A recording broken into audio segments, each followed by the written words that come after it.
So in this particular video, I'm going to be going over my 5 primary pressing variations and the rationale behind them that you're going to see in this current training block. Now, for those of you who follow me on IG, and you might actually be watching this particular episode on IG, you're well aware that about 2 weeks ago I started the latest block in my training regimen. And with that transition period comes a shifting of the primary lifts. In this particular video, as I mentioned, we'll be covering the presses specifically. And with that transition in primary lift selection comes the piquing of curiosity as individuals reach out and they inquire as to why I deviate so significantly from a traditional bench press variation, and further, how I go about selecting the primary presses or the primary lifts in general that I'm going to be incorporating.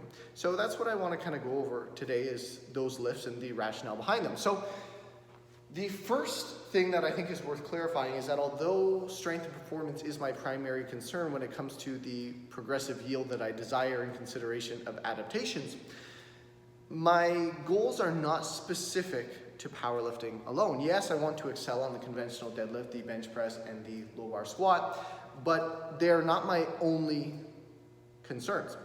I like being well-rounded when it comes to strength development, and I enjoy expressing high degrees of strength across all variations of those movement patterns, as well as more unorthodox lifts as well. So understanding that, I incorporate quite a bit of variation into my training, and I'm a firm believer that it will also serve me much better in the long term in consideration of longevity under the bar, as it mitigates risk of injury being more well-rounded, and further it contributes to more of a steady rate of long-term progress. Now, that being said, the first primary press that you're going to find in this training regimen, this marker is horrible, so I don't even know if you'll be able to read this, is the bench press. I clearly need to get some new markers.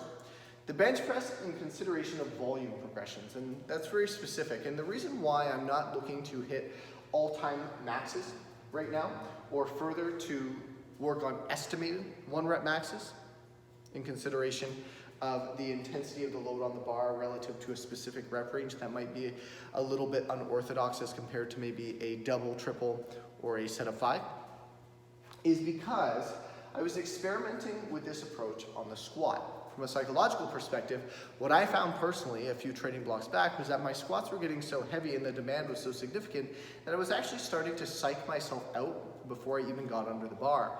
And this, of course, was not proving very progressive, as the mental game when it comes to training cannot be understated.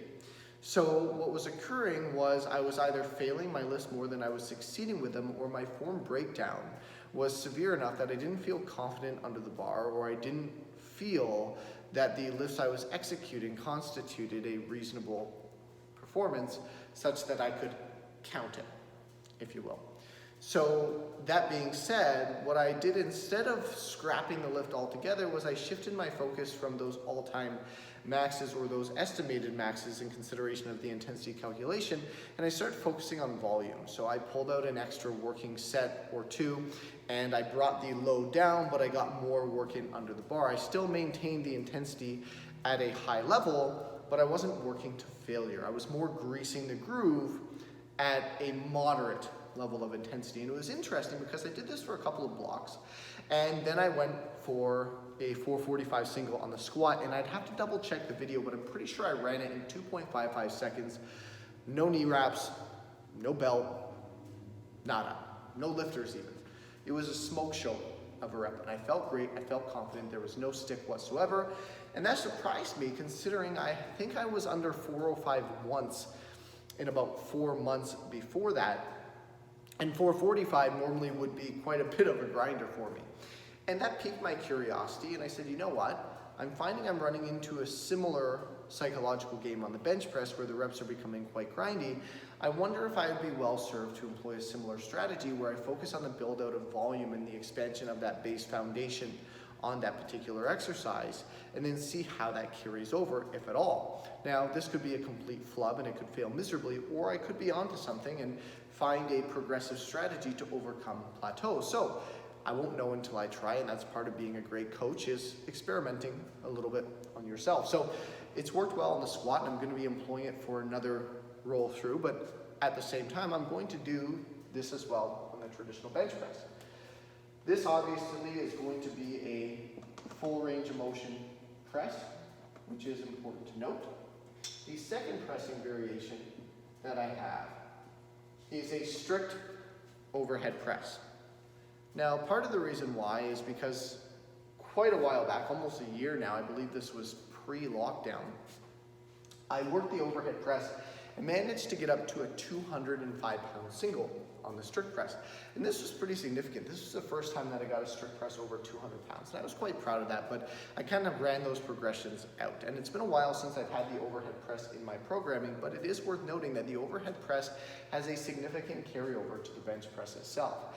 And when it comes to rotating lifts, you always want to make sure that you're bringing those key lifts back into play whenever possible. It's inevitable at times you will run them a little bit dry and you might have to reset them or toss them out for a short period, but I'm pretty confident that the overhead press has been out of my programming long enough that I feel confident to bring it back in because I've gained so much strength in the interim where it's been out of my programming that I should be able to milk a few more pounds of progression out of that overhead press, which in theory should then carry back over to a contribution to my bench press as well. And I know this is the case because right off the jump with the introduction of this into my program, I hit an all-time rep PR with 135 for 13 consecutive repetitions on the strict press on day one, and that's something I've never been able to do. So right out of the gates, I'm cranking all-time best on this variation, and it's going to serve me well over this training block because if day one I'm hitting PRs, you can bet upon reintroduction and reacclimating to the range of motion and the movement itself that I'm going to see some serious progress. And I'm very excited about that. So this is also a full range of motion press that I have in my programming for this block. The other full range of motion press that I have, and I can't spell apparently, is the weighted dip. And the weighted dip is so often overlooked. Usually if it shows up in somebody's programming, it's considered more of an ancillary exercise in so much as it ends up at the latter end of a training session. Oftentimes people only incorporate dips for tricep development. And don't get me wrong, dips are great for developing the triceps. This is true. But this is one of the best pressing variations you can incorporate as another primary press. And this is often not considered, but it is a full range of motion. It does prioritize the pecs and shoulders, and it also develops the triceps as well. The carryover here to your bench is incredible, but here's what I found is extremely important. A lot of people, when they do the weighted dip, they don't consider their body weight as a factor worth running the metrics on. And what I mean by this is oftentimes people just say, well, I'm going to put a 25-pound plate on and do 8 to 12 reps, or I'm going to put a 35-pound plate on and do 6 to 10 reps, or whatever it may be, but they don't consider the entire load that they're moving. And this is very important as well for pull-up and chin-up variations to consider, because you are moving your entire body weight. When you bench press, you incorporate the weight of the bar because you're going to be moving the bar along with the load on it through the range of motion. So it only makes sense, considering your entire body is going to be elevated and you're going to be moving the load up as much through the full range of motion of the dip, that you incorporate your body as well, because comparatively speaking, it's kind of like the bar. The weight is hanging off of you, whatever you've added on your weight belt, just as you've added plates onto the barbell. But we weigh significantly more than a bar. And this is part of the reason people run into issues, is because they don't manage the intensity and volume accordingly, because they're adding 25 pounds on, but they weigh 180 or 200 pounds. Well, that additional weight you put on is insignificant compared to your total body weight, which you're also moving. And when you add 5 or 10 pounds, that's a reasonable percentage of your body weight to add on to a lift and expect to get comparable repetitions. So you have to be able to adjust the intensity and volume of your effort on this lift in order to get an accurate training progression out of it, and further to experience very progressive yield. If you just slap random weight onto the dip and don't consider your body weight in that total amount, you're going to run into plateaus very quickly, and you're often going to be frustrated and potentially risk injury. What I found is calculate your weights on the dip just as you would on a press or a bench press or any other pressing variation with a barbell, and then add the weight you need based off your body weight that morning or the weight that you'll be carrying in consideration of your shoes and your hoodie and all of those things. So I literally come into the gym, I do a weigh-in in whatever I'm going to be wearing with my belt that'll be holding the plates, and then I subtract that from the weight that I want to work with for a specific number of repetitions, and then I add that to the belt on that particular day, because you could have a fluctuation in body weight of 5 to 10 pounds depending on how long of a period you have between execution of the dip. Like, I won't see the weighted dip again for probably another 16 to 18 days. Well, there could be a significant fluctuation in body weight in those 16 to 18 days, and as a byproduct, I have to make sure that I'm managing the metrics properly. So, that being said, the weighted dip is the third full range of motion exercise variation in my programming, and I look forward to moving some serious weight on that. In fact, I'm pretty sure the weighted dip of all of my presses is the one that I can move the most amount of weight on through a full range of motion currently. The fourth variation, as my marker absolutely dies, we've got about nothing left here, so I don't think you're going to be able to see this. No. We're writing nothing right now. That says floor press. I'm yelling because you can't see it, so hopefully that emphasizes it for you. So the floor press is in my programming as well. Now, I did have the floor press in my programming much earlier on into lockdown, but when I ran into that stupid nagging injury I had down the neck and into the left arm, I bailed on my progressions very early on, and I was frustrated because I was running close to a 3-plate calculated floor press.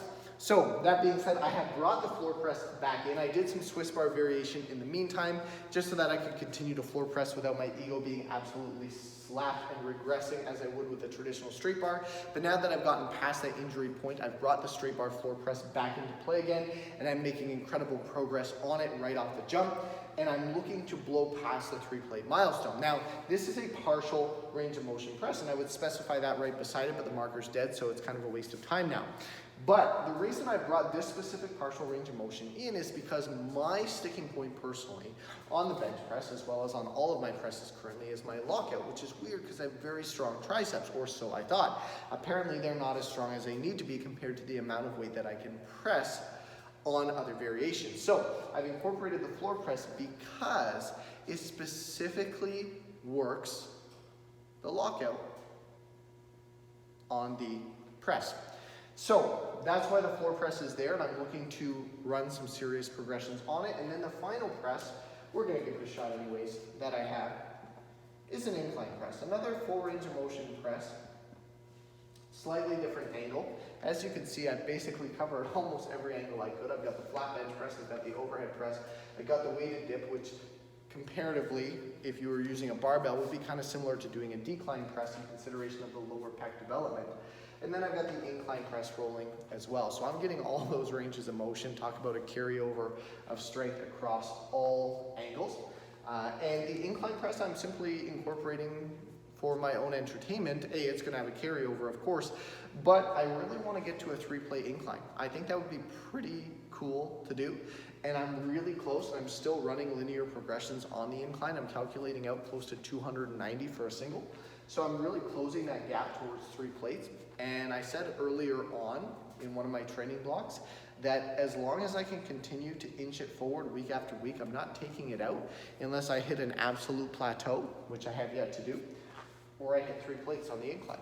And so that's kind of why the incline has stayed in. Otherwise, I would have another partial range of motion that's prioritizing the lockout, but I haven't hit a plateau yet, and I really want that 3-plate milestone, so we're going to keep it in play until further notice. So those are my 5 primary presses right now. As I said, the bench press, we're working on volume progressions. The overhead press we've brought back in because it's been a minute since we had it, so we're going to try and milk some more progressions out of it, considering how much stronger I've gotten since I've had it in last.